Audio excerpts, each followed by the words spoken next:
로마서 1장 16절입니다. 내가 복음을 부끄러워하지 아니하노니 이 복음은 모든 믿는 자에게 구원을 주시는 하나님의 능력이 됨이라. 첫째는 유대인에게요 또한 헬라인에게로다. 복음에는 하나님의 의가 나타나서 믿음으로 믿음에 이르게 하나니 기록된 바 오직 의인은 믿음으로 말미암아 살리라 함과 같으니라.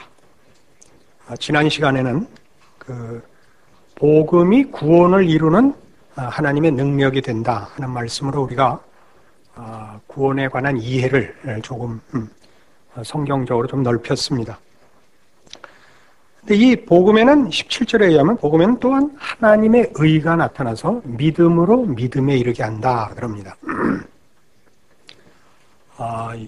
여기서 다 설명할 문제는 아닙니다만은 믿음이라는 문제는 굉장히 의미가 어렵습니다.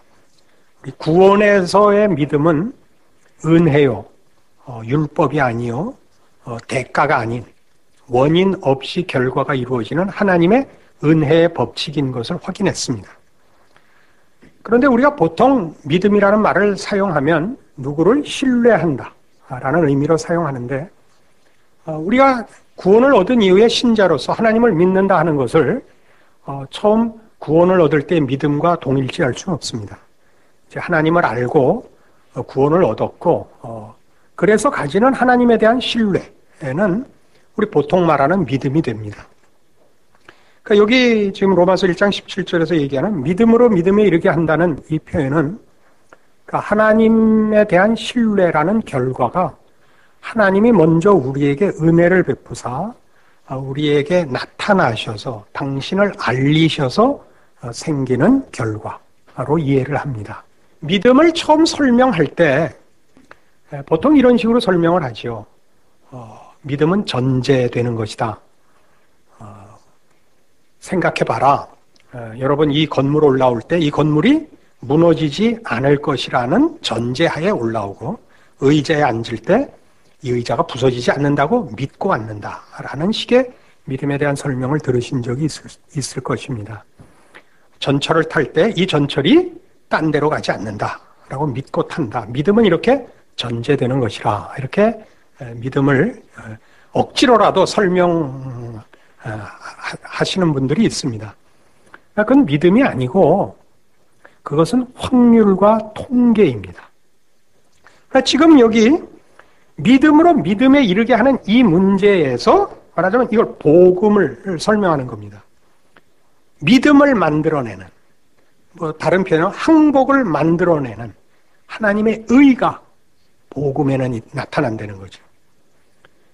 우리 앞에서 구원이라는 것이 거짓 없는 믿음으로 말미암는 사랑이라는 디모데전서 표현식으로 구원이 채워지고 나아가고 믿음의 완성이 이루어지고 라고 설명할 수 있는 그 완성의 가장 중요한 믿음이 충만해지는 것을 위하여 성경은 복음에 이미 하나님의 의가 나타나서 믿음으로 믿음에 이르게 한다고 선언하고 있는 것입니다.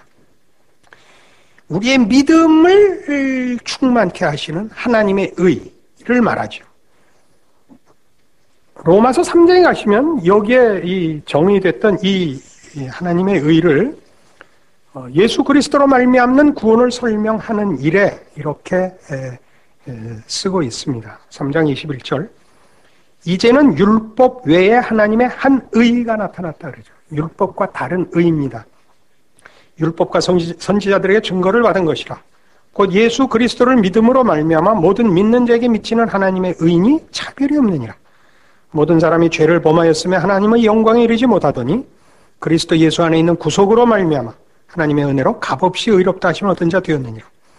이 예수를 하나님이 그의 피로 인하여 믿음으로 말미암는 화목 제물로 세우셨으니 이는 하나님께서 길이 참으시는 중에 전에 지은 죄를 간과하심으로 자기의 의로우심을 나타내려 하심이니 곧 이때에 자기의 의로우심을 나타내서 자기도 의로우시며 또한 예수 믿는 자를 의롭다 하려 하심이니라.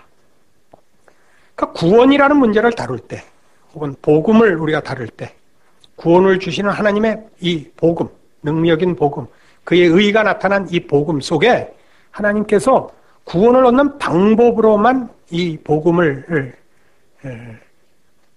만드신 것이 아니고 하나님이 누구신가를 아는 것도 여기다가 여기다가 담아놨다는 것이죠.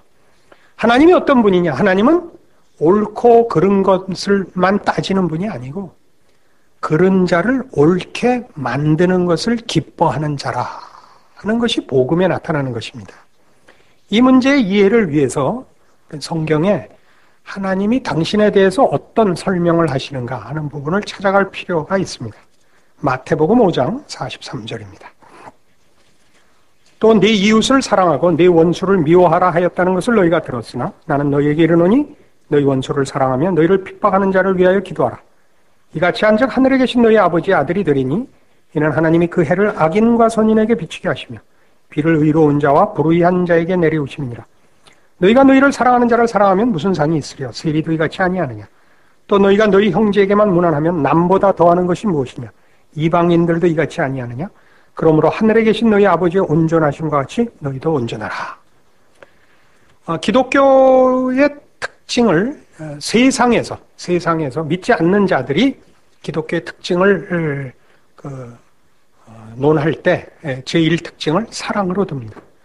기독교는 분명히 사랑을 가르치는 종교고 사랑이 본체인 종교입니다. 세상 사람들도 이 사랑이 어느 지경의 사랑이냐 할 때 원수를 사랑하라 그랬다라고 저들도 알고 있는 바로 그 부분입니다. 그런데 왜 하나님께서 원수를 사랑하라고 했을까요? 하는 것이죠. 너희 원수를 사랑하며 너희를 핍박하는 자를 위해 기도하라. 왜 이렇게 하려는 겁니까? 그것이 가장 고급한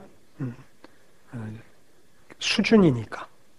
이렇게 윤리적이거나 도덕적이거나 종교적인 가치로가 아니고 이같이 한즉 하늘에 계신 너희 아버지의 아들이 되리니 라는 이유 때문입니다. 아버지를 닮으라는 겁니다. 이건 모든 아버지의 소원 아닌가요? 아닐 수도 있겠네요. 생각해 보니까. 그러니까 아버지가 훌륭한 사람이라면 기꺼이 그렇게 하겠죠. 우리 하나님 아버지께서 우리에게 아버지를 닮으라 하는 것은 우리에게는 커다란 복이죠. 그냥 이만만 해도 좋다가 아니라 사람만 되라가 아니라 하나님 같으라는 겁니다. 좀 새겨들어야 할 부분이 없지 않습니다만 영광의 정도가 그렇습니다. 그래서 여기서 이렇게 되어 있죠. 이같이 한즉 하늘에 계신 너희 아버지의 아들이 되리니 이는 하나님이 그 해를 악인과 선인에게 비추게 하시며 비를 의로운 자와 불의한 자에게 내려오심이니라. 하나님은 어떤 분이라는 겁니까?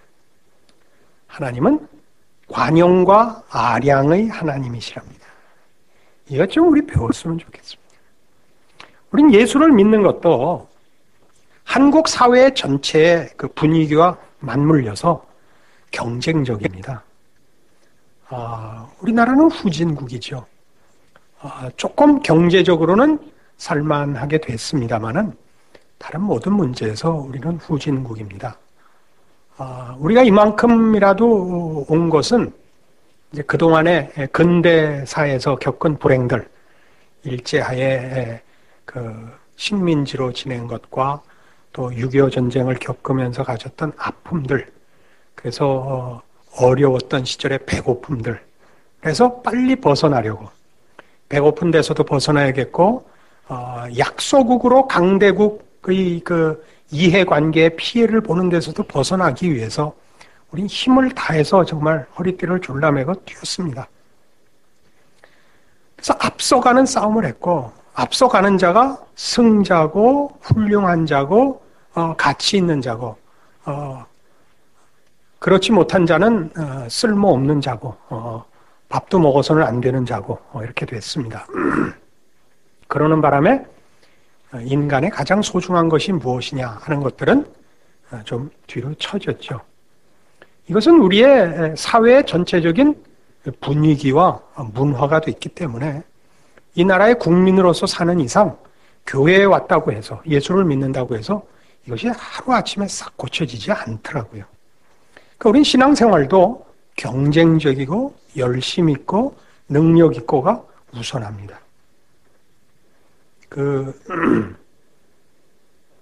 목사들에게 요구하는 것도 능력 있는 말씀, 능력 있는 목회, 성공하고 유명한 교회라는 수식어를 붙이는 것을 우리가 즐겨합니다. 사회 전체 분위기죠. 자기 몫을 하고 자기 분수를 지키고 충성하는 것, 이것이 성경적인 용어입니다. 충성이. 근데 성공이니 능력이니라는 표현은 성경에서 쓰지 않는 표현인데 우린 즐겨 쓰고 있습니다. 이런 열심들, 이런 승리, 이런 것들 때문에 우리에게 제일 없는 게 뭐냐면 관용과 아량입니다. 우리가 누구를 용서하면 용서한 것을 자랑하기 위해서만 용서하지, 용서하는 자세와 인격을 갖추는 싸움을 우리는 거의 받아본 적이 없습니다. 제가 잘할 때도 그랬습니다만 여러분들도 여러분이 잘하실 때나 또는 여러분 자녀에게나 이런 가르침을 했을 가능성이 큽니다. 다 컨닝하는데 혼자만 컨닝 안 하고 봐서 과락했다. 바보 새끼야. 눈깔이 2개씩이나 있는데 그거 하나 못 넘겨다 봐? 이게 우리가 부모가 자연스럽게 하는 일입니다. 이기고 봐야 되는 것이죠. 너 잘했다. 너 정직했으니까 됐다. 그러나 열심히는 해야 된다. 이렇게는 우리 사실은 잘 못 가르치고 있습니다. 기도도 저 믿지 않는 사람들 다 낙방하고 믿는 우리 애들만 붙게 해달라죠. 그건 여기에 없습니다. 하나님은 어떻게 한다고요? 그 해를 악인과 선인에게 비추시고 비를 의로운 자와 불의한 자에게 다 주십니다. 악당들에겐 비가 이렇게 레이저같이 떨어져서 뇌를 뚫고 나오게 그렇게 안 하십니다. 우리가 살면서 제일 놀라는 것은 그 사기꾼들이나 비열한 사람들이 이익을 취하고 성공하고 멋있다는 사실입니다. 악당들이 멋있고 머리가 좋다는 건 우리로서는 사실 용납하기 어렵습니다. 하나님 그렇게 하십니다. 그 뜻밖의 목사들은 머리도 안 좋은 게 대부분이고, 그래서 머리가 안 좋다는 건 지능지수를 얘기하는 겁니다. 꼭 빠진 거를 얘기하는 건 아닙니다. 그래서 이 아량과 관용의 하나님이라는 건 우리로서는 상당히 뜻밖의 낯섭니다. 성경은 이렇게 얘기하는데도 우리는 하나님은 마틴 루터가 그렇게 생각했을 정도니까요. 마틴 루터가 하나님은 한 손에 백합을 한 손에 칼을 들고 계시는 분으로 생각했다고요. 순교를 요구하고 순교치 않으면 죽이는 심판의 하나님으로 생각합니다. 시편 103편으로 가시면 이 문제가 성경에서 얼마나 일찍부터 강조되어 있는 문제인가 이렇게 증거가 나옵니다. 내 영혼아 여호와를 송축하라. 내 속에 있는 것들아 다 그 성호를 송축하라. 내 영혼아 여호와를 송축하며 그 모든 은택을 잊지 말지어다. 저가 내 모든 죄악을 사하시며 내 모든 병을 고치시며 내 생명을 파멸에서 구속하시고 인자와 긍휼로 관을 씌우시며 좋은 것으로 내 소원을 만족해 하사 내 청춘으로 독수리같이 새롭게 하시는도다. 여호와께서 의로운 일을 행하시며 압박당하는 모든 자를 위하여 판단하시는도다. 그 행위를 모세에게 그 행사를 이스라엘 자손에게 알리셨도다. 여호와는 자비로우시며 은혜로우시며 노하기를 더디하시며 인자하심이 풍부하시도다. 8절을 한번 우리 다 같이 외웁시다. 여호와는 자비로우시며 은혜로우시며 노하기를 더디하시며 인자하심이 풍부하다. 이 자비롭고 은혜롭고 노하기를 더디하고 인자가 풍성한 이 하나님은 이 시편 103편 다윗의 고백일 뿐만 아니라 그는 이 고백을 7절 그 앞절에 있듯이 그 행위를 모세에게 그 행사를 이스라엘 자손에게 알리신 그 하나님이라는 겁니다. 모세와 이스라엘에게 이 하나님, 어떤 하나님? 자비롭고 은혜롭고 노하기를 더디하고 인자가 풍성한 하나님으로 당신을 나타내신 하나님이라는 겁니다. 찾아가 보십시오. 뭘 근거로 하는가? 출애굽기 34장입니다. 시대적 배경을 잠깐 설명하죠. 이스라엘이 모세의 인도함을 받아 이제 애굽을 나와서 광야길에 들어서서 시내산에 도착합니다. 하나님께서 모세를 불러 율법을 주시죠. 율법을 받아오는 40일 동안 기다리던 산 밑에서 기다리던 이스라엘 백성이 이제 지치고 의심이 생기고 범죄하여 금송아지를 만들어 섬깁니다. 하나님께서 모세를 내려보내어 저들을 꾸짖으시고 다시 모세를 불러 그 돌판 둘을 다시 가져오게 하여 다시 써주시는 그때입니다. 여호와께서 모세에게 이르시되 너는 돌판 둘을 처음 것과 같이 깎아 만들라.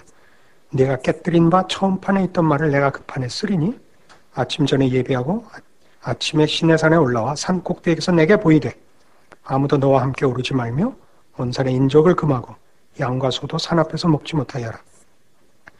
모세가 돌판 둘을 처음 것과 같이 깎아 만들고 아침에 일찍 일어나 그 두 돌판을 손에 들고 여호와의 명대로 시내산에 올라가니 여호와께서 구름 가운데 강림하사 그와 함께 거기 서서 여호와 이름을 반포하실세. 그때 뭐라고 하나님이 나타나시냐? 이 가장 최악의 상태에 여호와께서 그의 앞으로 지나시며 반포하시되 여호와로라 여호와로라 자비롭고 은혜롭고 노하기를 더디하고 인자와 진실이 많은 하나님이로라 라고 나타나시는 겁니다. 어떤 상황이라고요? 최악의 상황입니다. 최악의 상황. 이스라엘 백성이 아무 할 말이 없는 벌받아 마땅하고 꾸중들어 마땅한 그때 하나님이 여호와는 자비롭고 은혜롭고 자비롭고 노하기를 더디하고 인자와 진실이 많은 하나님으로 등장하시는 겁니다. 이게 시편 103편입니다. 그래서 시편 103편을 다시 한번 확인할 필요가 있습니다.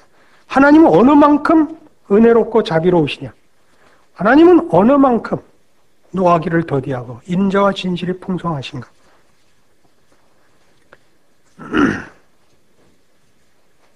1절부터 제가 다시 봅니다. 내 영혼아 여호와를 송축하라. 내 속에 있는 것들아 다 그 성호를 송축하라. 내 영혼아 여호와를 송축하며 그 모든 은택을 잊지 말지어다. 저가 내 모든 죄악을 사하시며 내 모든 병을 고치시며 내 생명을 파멸에서 구속하시고 인자와 긍휼로 관을 씌우시며 좋은 것으로 내 소원을 만족케 하사 내 청춘으로 독수리같이 새롭게 하시는도다. 이것만으로 이미 아멘이죠. 그죠? 뭐 더 할 말이 없습니다. 그러나 우리가 하도 못 알아들으니까 계속 반복해 나갑니다. 여호와께서 의로운 일을 행하시며 압박당하는 모든 자를 위하여 판단하시는도다. 그 행위를 모세에게 그 행사를 이스라엘 자손에게 알리셨도다. 이스라엘 백성이 어떻게 은혜를 입어 하나님의 인도하심으로 이 이스라엘이 성립됐고 복을 받았는지 역사가 증언을 합니다. 여호와는 자비로우시며 은혜로우시며 노하기를 더디하시며 인자하심이 풍부하시도다. 아멘입니다. 그리고 계속입니다. 항상 경책지 아니하시며. 여러분들 애들 꾸중해 보셨죠? 때려도 보시고. 그럼 뭐라 그래요? 실컷 때리는 거. 빨리 와서 밥 먹어. 안 먹어. 안 먹어 이 시키가 부모의 마음입니다. 죽으라고 패는 적은 없습니다. 항상 경책지 아니하시며 노를 영원히 품지 아니하시리로다. 아멘이올시다. 우리가 아직도 기억하고 있는 그거 하나님은 잊으셨답니다. 우리의 죄를 따라 처치하지 아니하시며 아멘입니다. 그죠? 우리의 죄를 따라 처치하지 아니하시며 우리의 죄악을 따라 갚지 아니하셨으니 이는 하늘이 땅에서 높음같이. 여기다 밑줄 한번 그어 넣으십시오. 하나님은 우리와 격이 다르십니다. 하늘이 땅에서 높음같이 그를 경외하는 자에게 그 인자하심이 크심이로다. 동이 서에서 먼 것 같이 우리 죄과를 우리에게서 멀리 옮기셨으며 아비가 자식을 불쌍히 여김같이 여호와께서 자기를 경외하는 자를 불쌍히 여기시나니 이는 저가 우리의 체질을 아시며 우리가 진토임을 기억하심이로다. 여호와는 자비로우시며 은혜로우시며 노하기를 더디하시며 인자하심이 풍성하십니다. 이것이 아까 우리 읽은 그 로마서 마태복음에 등장한 그 하나님의 명령입니다. 뭐라고 되어 있죠? 다시 마태복음 5장으로 가보십시오. 46절입니다. 너희가 너희를 사랑하는 자를 사랑하면 무슨 상이 있으리요? 세리도 이같이 아니하느냐? 세리란 누구냐 하면 이 이스라엘의 이 당시 초대교회 예수님 살아 계시던 이 당시에 로마의 식민지였고 세리들은 로마를 위하여 세금을 걷어가는 관리였습니다.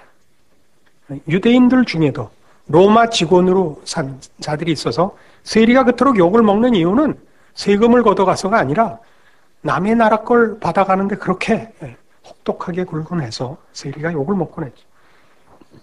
자기의 이익을 위하여 나라도 팔아먹는 자라는 그 악명, 그 욕을 먹은 거죠. 그들도 어떻게 한다고요? 자기를 사랑하는 자는 자기도 사랑한다고요. 우리 복은 어떻게 하라고요? 원수를 사랑하고 우리를 핍박하는 자를 위하여 기도하라고요. 이리 가는 싸움입니다. 또 너희가 너희 형제에게만 무난하면 남보다 더하는 것이 무엇이냐? 이방인들도 같이 아니하냐? 이방인은 뭐예요? 하나님 없는 자. 그죠? 하나님이 없다는 건 뭐죠? 본받을 아버지가 없는 자입니다. 우리는 하나님이 계시잖아요. 그러니까 구원은 뭐냐? 이 하나님을 알고 이 하나님을 믿는 싸움인데, 그걸 어떻게 하나님이 이루셨느냐? 하나님이 그 아들을 보내요. 하나님이 의를 나타내요. 하나님이 의를 나타냈대. 하나님의 오르심. 하나님의 오르심을 지금 우린 시편 103편에서 보고 지금 마태복음 5장에서 보고 있는 겁니다. 어떤 하나님? 해를 악인과 선인에게 비추시며 비를 의로운 자와 불의한 자에게 주시는 하나님. 누구와 달라?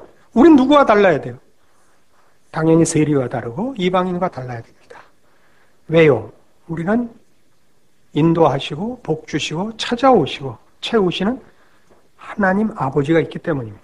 그러므로 끝이 이렇게 돼요. 그러므로 하늘에 계신 너희 아버지의 온전하심과 같이 너희도 온전하라가 되는 겁니다. 그 신앙은 이리 가는 싸움입니다. 예수를 믿었다. 나 구원 얻었다. 그렇게 끝나지 않아요. 이 하나님을 알고 이 하나님의 하나님 되심을 우리에게 채우는 싸움이 계속 남아있고, 그것이 성화며 교회론입니다. 우리가 그렇게 이제 계속 확인해서 나갈 것입니다만은, 이 문제는 지금 우리 로마서 1장에 등장했던 이 설명 때문에 시작이 됐죠. 로마서 1장에서 16절, 내가 복음을 부끄러워하지 아니하노니 이 복음은 모든 믿는 자에게 구원을 주시는 하나님의 능력이 됨이라 하는 사실과, 복음에는 하나님의 의가 나타나서 믿음으로 믿음에 이르게 한다는 이 사실 때문이었습니다. 믿음으로 믿음에 이르게 하는 이 일, 우리를 하나님을 믿게 하는 그 믿음을 주시는 이입니다. 하나님을 믿게 하는 믿음을 어떻게 주시느냐? 하나님에 대한 항복으로만 시작이 되는데, 그 하나님이 이 하나님, 자비롭고 은혜롭고 노하기를 더디하고 인자와 진실이 풍성한 하나님으로 우리에게 개입하셔서 우리는 항복을 하게 되고, 그 항복과 감격이 믿음의 하나의 근거가 되는 겁니다. 그래야 비로소 믿음이 생기죠. 그런 하나님이 어디에 나타났다고요? 복음에 나타났다는 거죠. 복음에. 아까 우리 로마서 3장을 읽었습니다. 로마서 3장에 등장하는 이 의는 25절부터 24절부터 그리스도 예수 안에 있는 구속으로 말미암아 하나님의 은혜로 값없이 의롭다 하심을 얻은 자 되었느니라. 이 예수를 하나님이 그의 피로 인하여 믿음으로 말미암는 화목제물로 세우셨으니 이는 하나님께서 길이 참으시는 중에 전에 지은 죄를 간과하심으로 자기의 의로우심을 나타내려 하심이니 곧 이때 자기의 의로우심을 나타내서 자기도 의로우시며 또한 예수 믿는 자를 의롭다 하려 하심이니라. 이 표현을 잘 보세요. 이 의롭다함, 예수를 믿어 구원을 얻는 자에게 허락되는 구원, 칭의, 신학적으로 얘기하면 그 의롭다함을 하나님이 예수 안에서 허락하심으로 하나님의 의로우심을 나타냈다 이겁니다. 그러니까 하나님의 오르심은, 이 구원에 나타난 하나님의 오르심, 의를 우리가 우리말로 표현하면 오르심 그래야죠. 그 오르심은 율법의 오르심과는 다르다는 거죠. 그게 시작이었잖아요. 21절에 있는 이제는 율법에 하나님의 한 의가 나타났으니 율법이라는 의가 있습니다. 하나님께는 옳다 그르다를 판단하는 하나님의 의가 있습니다. 그러나 복음은 율법과 다른 의입니다. 어떤 의냐? 예수 그리스도로 말미암아 은혜로 의롭게 만드는 하나님의 의. 제 표현식으로 하면 하나님다우심입니다. 복음에는 율법, 맞다 틀리다의 기준을 훨씬 상회하는 하나님의 하나님다우심이 드러난 의로움이 있다. 즉 예수 그리스도로 말미암아 죄인을 구원해내는 하나님의 하나님다우심이 나타난 것이다 라는 표현입니다. 이것이. 그러니까 이 구원내는 뭐가 등장해요? 하나님이 누구시냐가 등장을 하죠. 그리고 이것이 우리 모든 믿음의 시작과 근거가 됩니다. 여기서부터 믿음이 자라나게 됩니다. 우리 안에는 믿음이라는 것의 근거와 능력이 없습니다. 하나님이 이렇게 찾아오시기 때문에 모든 구원 얻는 자에게 이렇게 하나님의 의로우심과 능력으로 찾아오시기 때문에 우리는 믿음을 비로소 가지게 됩니다. 이 하나님을 감사하며 찬양하며 목적하며 소원하게 됩니다. 이 로마서에 등장하는 하나님의 의가 나타났다 하는 것은 우리에게 많은 깨우침을 사실상 주는 것입니다. 하나님은 하나님의 어떠하심을 인격적 관계로서 우리에게 알리시고 찾아오시고 관계를 맺으시는 것이 구원이라 이런 얘기입니다.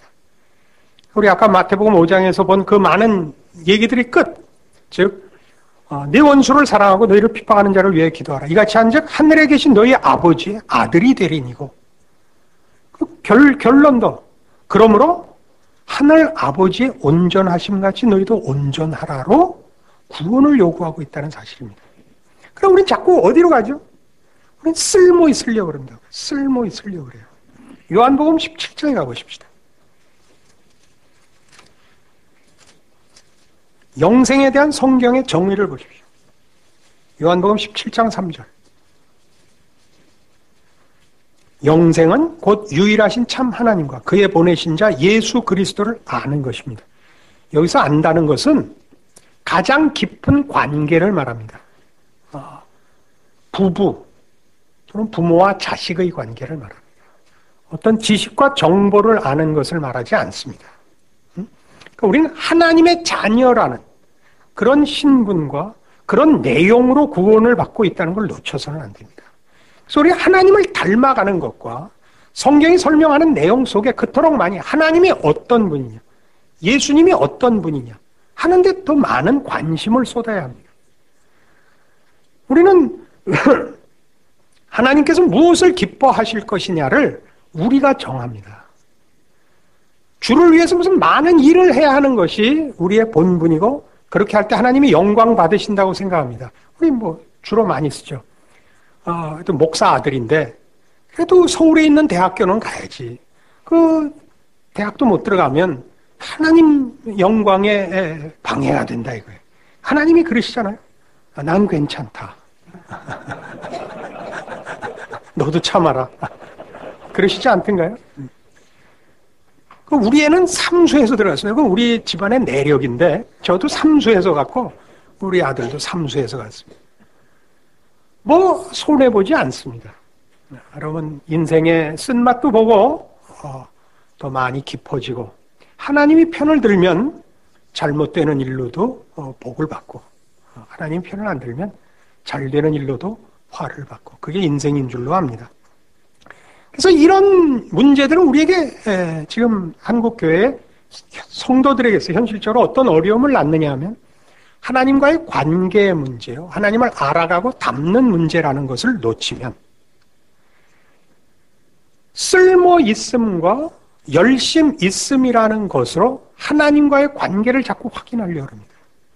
쓸모가 없거나 열심이 식으면 하나님도 자신을 외면하시지 않았을까 라는 생각을 자꾸 가지게 됩니다. 하나님과의 관계가 성립이 된 것이 구원이요, 그 관계는 하나님을 닮는 완성의 자리까지로 구원이 약속되어 있다라는 이해를 성경적으로 가져야 우리의 실패를 관계의 실패로 보지 않고 하나님이 이루시려는 구원의 내용을 채워가는 것으로 이해를 해서 실패마저도 다시 밑거름으로 삼고 도약대로 삼는 그런 극복이 가능한데, 쓸모있음과 열심으로 가면 그런 열심이 식고 그런 쓸모가 없어졌을 때에는 하나님과의 관계 자체를 의심하게 됩니다. 불안해하고. 그러면 구원 자체를 본인이 의심하는 자리까지 가게 됩니다. 로마서 8장에 가시면 이런 문제들을 성경은 이런 식으로 이미 우리에게 분명하게 확인시키고 있습니다. 12절부터 보죠. 로마서 8장 10절. 그러므로 형제들아, 우리가 빚진 자로되 육신에게 져서 육신대로 살 것이 아니니라. 너희가 육신대로 살면 반드시 죽을 것이로되 영으로서 몸의 행실을 죽이면 살리니 무릇 하나님의 영으로 인도함을 받는 그들은 곧 하나님의 아들이라. 너희는 다시 무서워하는 종의 영을 받지 아니하였고 양자의 영을 받았으므로 아바 아버지라 부르짖느니라. 성령이 친히 우리 영으로 더불어 우리가 하나님의 자녀인 것을 증거하시나니 자녀이면 또한 후사, 곧 하나님의 후사요. 그리스도와 함께한 후사니 우리가 그와 함께 영광을 받기 위하여 고난도 함께 받아야 될 것이니라. 우리는 그의 자식이다 이거예요. 왜 자식이라는 말을 쓰느냐 하면 신분의 관계가 구원에서 제일 근본적으로 해결된 것이기 때문에 그것은 취소되지 않는다 그래요. 여기 양자의 영을 받았다라고 하필 양자라는 말을 쓴 것은 당시 로마가 자기 자식은 버릴 수 있어도 양자는 버리지 못했습니다. 양자가 법적 권리가 더 강했습니다. 지금 미국도 그렇습니다. 양자로 입양을 하면 친자식에겐 유산을 뭐 안 줘도 되는데 양자에게는 안 주면 안 됩니다. 법적인 그 신분과 그 무슨 혜택의 분명한 확보를 강조하기 위하여 양자의 영을 받았다라는 말을 쓰는 것입니다. 그래서 신앙을 이제 자랑이냐 감사냐라는 것으로 우리가 하나 점검하는 두 그 기준을 삼아야 된다 그랬죠. 자랑하는 것은 자기 기준을 가진 것이요. 감사하는 것이 하나님께만 기준을 두는 참다운 정상적인 신앙이라 하는 것이 하나 있고, 또 하나 이 부분 구원과 연관해서 우리가 하나님과 자신의 관계를 확인하는 데 중요한 것은 무서움이 있느냐 없느냐 하는 것입니다. 여기 식으로죠. 15절에 너희는 다시 무서워하는 종의 영을 받지 아니하였고 양자의 영을 받았다. 두려우냐 두렵지 않으냐라는 게 큰 그 판단하는, 자기의 신앙을 판단하는 기준이 됩니다. 요한일서 4장에 가보시죠. 이 문제를 확인을 합시다. 요한일서 4장 18절입니다. 사랑 안에 두려움이 없고 온전한 사랑이 두려움을 내어 쫓나니 두려움에는 형벌이 있음이라. 두려워하는 자는 사랑 안에서 온전히 이루지 못하였느니라. 어떤 교회 목사님이 쓰셨는데 그 교회에서 신앙생활 잘하던 청년 여자가 미국으로 유학을 가고 거기서 대학을 졸업하는데 거기서 결혼을 하게 됐습니다. 그래서 이제 예전에 그 신앙생활 하던 교회 목사님께 편지를 보냈습니다. 목사님, 제가 이만저만하게 해서 여기서 결혼을 하게 됐습니다. 그래서 여기서 살게 돼서 목사님께 인사도 드리지 못하고 그래서 편지로 대신합니다. 그래서 목사님이 이제 축하 편지를 보내기로 했습니다. 그래서 예전 얘기입니다. 그래서 전화기도 별로 없던 시절이라서 국제 전보를 쳤습니다. 글자당 얼마잖아요. 그래서 짧게 요 1, 4, 18 이렇게 써놨습니다. 이겁니다. 사랑 안에 두려움이 없고 이겁니다. 이게 우체국에서 실수를 해갖고 1이 빠졌어요. 요 4, 18이가 됐어요. 결혼식을 마치고 축전이 와 있으니까 이제 부부가 얼른 그 목사님 축전을 찾아봤습니다. 요한복음 4장 18절을 찾았더니 여인아, 내게 남편 5이 있었으나 지금 있는 남편은 내 남편이 아니니라. 이게 나왔다 그럽니다. 누구예요? 이렇게 묻지는 마시죠. 그렇게 이게 중요한 구절입니다. 사랑 안에 두려움이 없다라는 건 무슨 말이냐면 하나님과의 관계를 우리의 실력, 자격으로 확보하려고 그러지 마라. 그런 말씀입니다. 하나님이 그의 백성을 무엇으로 확보하고 계시느냐 하면 사랑으로 확보하고 계시다 이겁니다. 그걸 뭘로 하느냐? 십자가를 봐라 이거죠. 로마서 5장 8절의 증거가 뭐죠? 우리가 아직 죄인들 되었을 때 그리스도께서 우리를 위하여 죽으심으로 하나님께서 우리에 대한 자기의 사랑을 확증하셨느니라입니다. 그게 왜 필요하죠? 우리가 죄인 되었을 때라는 건 우리가 하나님을 알지 못했을 때, 하나님을 찾지 않았을 때, 구원의 필요성을 모를 때, 즉 우리에게 아무런 자격과 조건이 없을 때 하나님이 이 구원을 이미 예수 안에서 이루셨습니다. 그래서 우리가 우리의 신앙을 확인할 때마다 우리가 얼마나 쓸모가 있느냐, 가치가 있느냐로는 관계를 확인하는 데서 서는 안 됩니다. 우리의 신앙에 마땅한 도리로서 우리가 주께 얼마나 주의 요구하심과 구원의 목표에 그 순종하고 사느냐를 확인하는 차원에서 우리의 인생을 헌신하는 차원에서 점검할 수는 있습니다만은 그 헌신과 우리의 봉사가 얼마나 쓸모가 있느냐 없느냐로 관계를 확보하려고 그러시지는 말라 말입니다. 이걸 관계를 확인하는데 공로를 동원하면 그럼 다시 자랑이 등장을 합니다. 나는 너와 다르다가 등장을 하게 되고 쓸데없는 싸움으로 갑니다. 커나가지 못하죠. 그래서 우리 장차 더 확인해 보겠습니다만 이 하나님께서 우리 안에 이루시는 이 구원의 완성들은 보면 외적으로 하나님의 사람으로 해야 되는 일들과 함께 내적으로 하나님이 당신을 닮으라 하는 인격과 성품을 다루고 있다는 사실을 발견하게 됩니다. 그래서 우리가 교회 안에서 성도들에게 어떤 권면을 하든 또는 우리 인생 속에 하나님을 위해 어떤 봉사의 일로 부름을 받든 그 일들은 다 일 자체보다 그 일을 통하여 그 봉사를 하는 자나 봉사를 받는 자에게 하나님께서 이루시려는 이 복된 구원이 진전되고 성취되고 확인되는 결과를 낳도록 의도되어 있지, 그것을 행하는 자나 받는 자가 자신을 자랑하는 또는 자신이 쓸모 있는 것으로 확인되는 일들은 성경에는 의도되어 있지 않습니다. 이런 일들이 우리 한국교회에 빨리 이해되어야, 일을 하는 건 우리 한국교회가 많이 하는데 교회 안에 성도들끼리 신자된 인격적 그 고급한 관계가 허술한 이 병을 치유할 것입니다.